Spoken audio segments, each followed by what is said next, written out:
The clock is ticking and climate action has never been more critical. The global energy leaders Engie have been accelerating the transition towards a carbon-neutral economy through their bespoke sustainable energy and services solutions. Ahead of COP27, today we are joined by Daxita Rajcoomar. With over 16 years of success leading sustainability practices and initiatives for fast-paced, highly regulated organizations, she now serves as the Chief Sustainability Officer for Engie's operations in Africa, Middle East, and Asia. Thank you so much for joining us, Daxita. It's such a pleasure to have you here with us. Starting with the very basic, what role does sustainability play at Engie? Well, if you know Engie, we have a very strong purpose, which is to act to accelerate the transition to a carbon-neutral economy, ensuring reduced energy consumption or energy efficiency, but at the same time offering environmentally friendly solutions. And I think with the strong purpose, it is a testament to Engie's values and what we do as a business. Because it's not only about just reconciling economic performance, but at the same time showing value in terms of positive impact on the environment and society in terms of the countries or the locations that we operate in. And just to give you an example, from our key objectives as a business, we have 19 non-financial KPIs, all focusing on people and planet, and 4 only on financial. And I think with this, having this bold, strong purpose, in 2021, as an organization, we kind of realigned and refocused our business objectives. And with that being said, it allowed us to have a longer sustainable impact and sustainable development as an organization, where we kind of refocused our activities from an industrial perspective. At the same time, ensuring greater efficiency as an organization and having, greater focus on clean technology as a business, promoting that sustainable development on the long term. What are the building blocks of your sustainability strategy, and how does that translate into the projects you implement? So I think when you think about sustainability, there's always fundamental building blocks, and it always starts off with ambition. For us as Engie, our long-term strategy is, yes, our net zero commitment by 2045. And it's basically a North Star for us, but at the same time, obviously, businesses need to grow beyond that. But if you have to pinpoint, our ambition is, yes, working towards our net zero goals by 2045. But also on the short term, we have the 2030 goals and ambitions, where we are SBTI, so Science-Based Targets Initiative certified. So we have the shorter and the long term. So ambition, I think, is a big building block in terms of foundation. And then the second building block when you build a sustainability strategy is around governance, strategy, and leadership. And with that in sight, if you have good leadership from top down and bottom up approach, it drives that strategy, it drives those ambitions and objectives as an entire organization. And I think any organization building that sustainability strategy needs to look at least these first 2 building blocks. And then when you look at Engie, when you look at just not only governance and strategy, it's driving those ambitions to greater objectives. And as I mentioned, we have 19 non-financial objectives that aligned to people and planet. So it's really about having the tools, systems, and processes in place that helps that development and helps that strategy on the longer term. Another building block I would definitely have to say is engagement. And as I mentioned earlier on, it's leadership, the leadership commitment. And I think this is one of the biggest challenges of implementing sustainability, is having that, as I mentioned, top-down, bottom-up approach, and having that full engagement from a workforce. And I'm glad to say that Engie has that, especially because we have a solid ambition. Our objectives are all aligned to that ambition and that goal. We work as an organization collectively engaging our staff, whether it's through awareness, trainings, to work towards that ambition. Another thing I think, that is important for those building blocks is innovation and technology. We are in a decade that requires urgency. especially around climate challenges. And I think bringing that innovation and technology to the table and to the forefront of that building block helps that sustainable development, helps the organization propel for that long-term kind of ambition, but also building on just not only midterm century goals, but building that sustainable strategy and resiliency that an organization needs. And lastly, I think part of that whole building block strategy is transparency.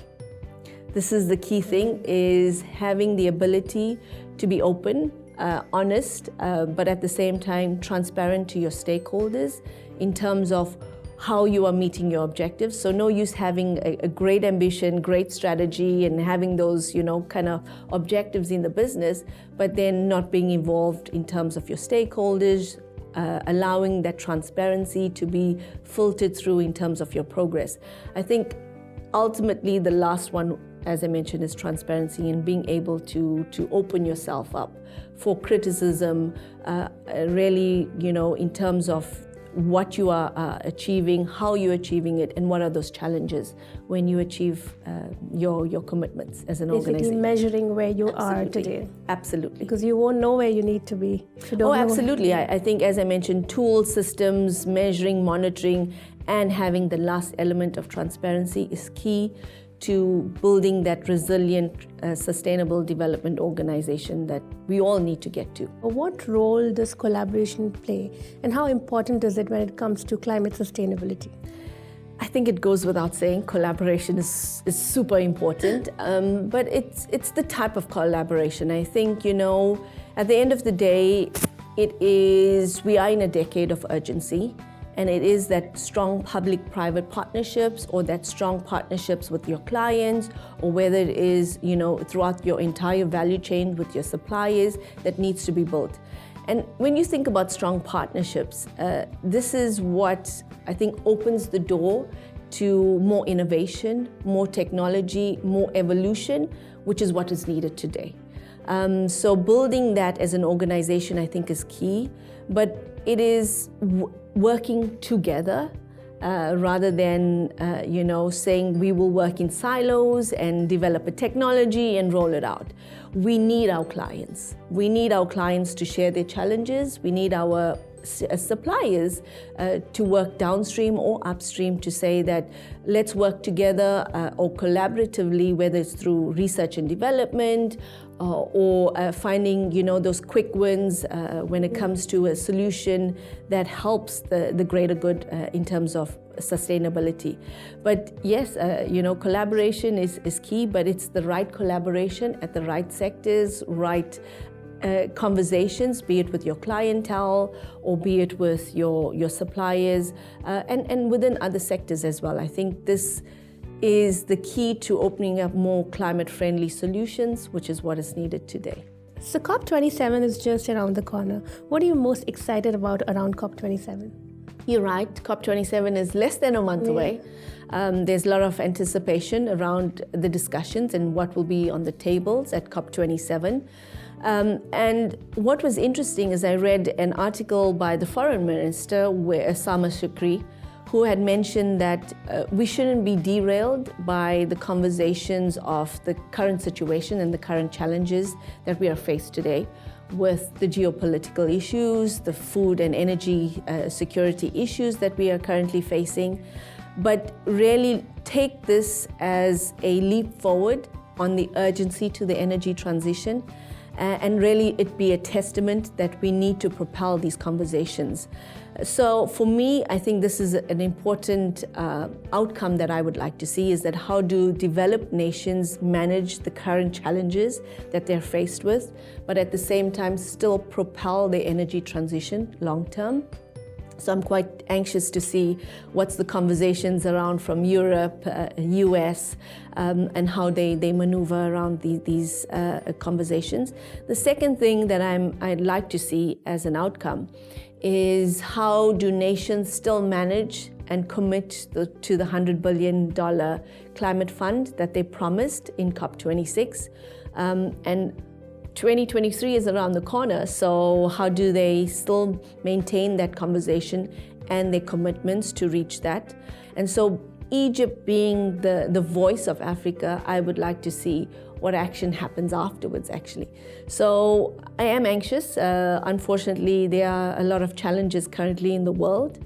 So I would like to see how the nations manage these two challenges, because climate impacts are being faced as we speak today. So how do you manage that, but at the same time invest in long-term sustainability? That's exciting also because COP28 is going to be here in the UAE. Yes. So this speaks volumes about the leadership in the UAE. What do you have to say about UAE's efforts when it comes to climate sustainability? UAE, I think, is in a strong positioning, especially around highlighting the solutions that are available and being tested in the country. So when you look at UAE, I think many of the locations or projects, when it comes to solar projects, they have the largest solar projects in the region, and that they're piloting hydrogen projects, they're piloting carbon capture projects, they're ambitious on their energy efficiency kind of angle. So UAE, I think, again, UAE consider themselves the solutions COP. And with that being said, I think places them in a good position to still be a country or a nation that can produce oil and gas, but at the same time still decarbonize the sector. As you rightly mentioned, this is a critical decade for action. And everyone's talking about our goals for 2030 that we have set. And when it comes to Engie, how far ahead are you looking? So yes, I agree with you. The conversation is always stops at 2050 and nothing thereafter. I see it as two tracks. You have the long-term goals, which is the mid-century 2050, and then you have the shorter-term goals, which is the 2030 ambitions. And this is, as they would say, is the decade of action. Because if we do not reach those mid-term goals by 2030, we are still going to feel those climate impacts, but the extent and the exposure kind of determines as we progress. So for Engie itself, as I mentioned, is that we do have a midterm goal, which is 2045, not necessarily 2050, but 2045 as our long-term strategy. But having our 2030 decarbonized, ambition and objective, which is science-based targets certified, pushes us in a good position, is because at the end of the day, we will decarbonize to meet that well below 2 degrees trajectory and based on science. So as much as we reach those midterm goals by 2030 and having that strong strategy in place, we still need to look to the future, and that is why our 2045. But it's not only just, as I said, 2045 and we stop there. It's about maintaining that momentum in terms of making sure we give back from a net positive perspective and not sitting in the same cycle and ecosystem of climate issues again. But being a responsible organization, I think it's key. Or being a responsible organization that not only reconciles economic performance, but also developing those solutions that has a positive impact on the environment. This is what the key is. As you said, midterm century, I think this is great to have one target, but I think it's in bite-sized chunks that we need to work towards. So it's great that we as an organization, holistically, that we have those mid-century targets, but I think as organizations kind of strengthen and develop over time, they should look beyond that as well. Would you like to highlight some of Engie's projects that were done this year? So over the last maybe 18 months, there's been many kind of developments. And some of them have been around maybe our partnerships with Mazda, where in 2021, we signed a $5 billion partnership with Mazda to look at green hydrogen development with the intention of developing a 2 gigawatt by 2030. that was one instrumental project that I think is what is needed when I talk about the solutions in the next 8 years that is needed going forward. The second type of projects that we have is also on green hydrogen, but it's a project in South Africa where we work with our client to decarbonize the mining industry. And again, working closer with our clients is what Engie is about at the same time, is to address some of those solutions and challenges of our client to decarbonize their value chains or certain kind of challenges that they may have. So with our project in South Africa, it's called NewGen, which is to produce green hydrogens to fuel hydrogen or create hydrogen trucks and reduce the fuel or diesel consumption of these trucks. And that is the second instrumental project I think that needs to be highlighted. Then we're looking at our green desalination projects in the region, 2 in UAE and 1 we have just been awarded recently in the UAE, where traditionally desalination in this region was always coupled with power generation. And as we become more efficient within the countries that we operate in, you start to see desalination still being a priority because you're trying to address water scarcity in this region, but then you don't want to be stigmatized between the traditional power generation, which is either through burning of natural gas. So the 3 projects that we will have is running desalination through reverse osmosis, of course, but at the same time being powered by renewable energy.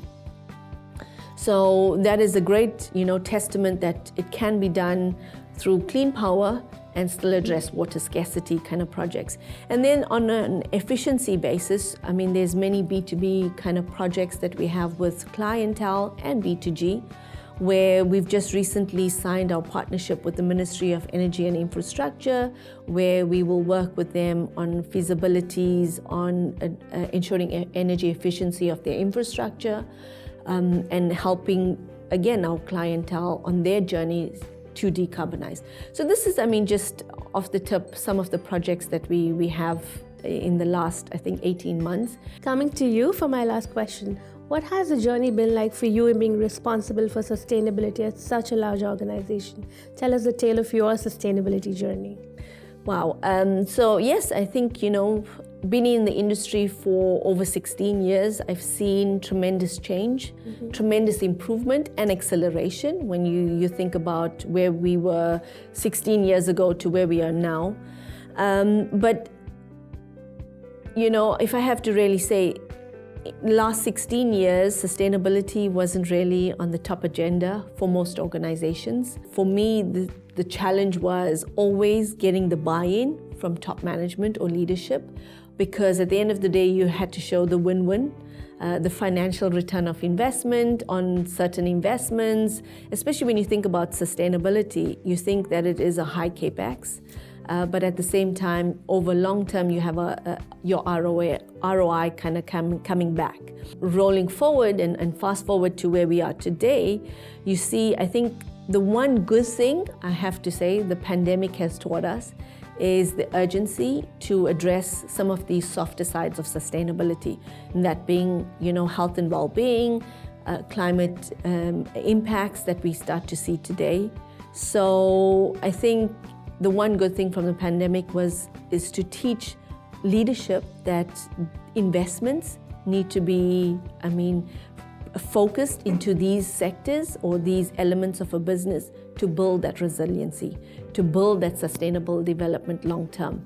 And so, as I said, the agenda and the conversations these days, and I really would say it's pre-pandemic a little bit, but in the last 5 years have been around sustainability. And it's getting the well-deserved attention that it needs to have, especially as we head to the future. So my journey has been much easier in the last 5 years when we start to talk about implementation of sustainability. I've been with Engie for 2 years, and when I entered the organization, it was a breath of fresh air. Why? Because I could feel it being embedded into the business ethos of the business, which actually helped my journey a little bit, because at the end of the day, we've already had that leadership buy-in. It was already built and entrenched into the DNA of the organization, from processes, systems. So, working and creating more of that awareness just became easier. So I have to say, if organizations, and I think maybe the last message that I would leave is that if organizations start to build sustainability into the thread of the business, it becomes easier to build a resilient organization over long term. And, ultimately, the pandemic has taught us the importance of this. So the faster we integrate, be it your ESG elements or your sustainability kind of pillars into the business processes, the better and more efficient your business becomes. What a wonderful conversation with you. Thank you so much for joining us. Thank you so much, Almas. A great conversation with a truly inspiring change maker of today. For more insightful conversations and exclusive content, stay tuned to MEP Middle East. This is me, Almas Tholot, your editor, signing off.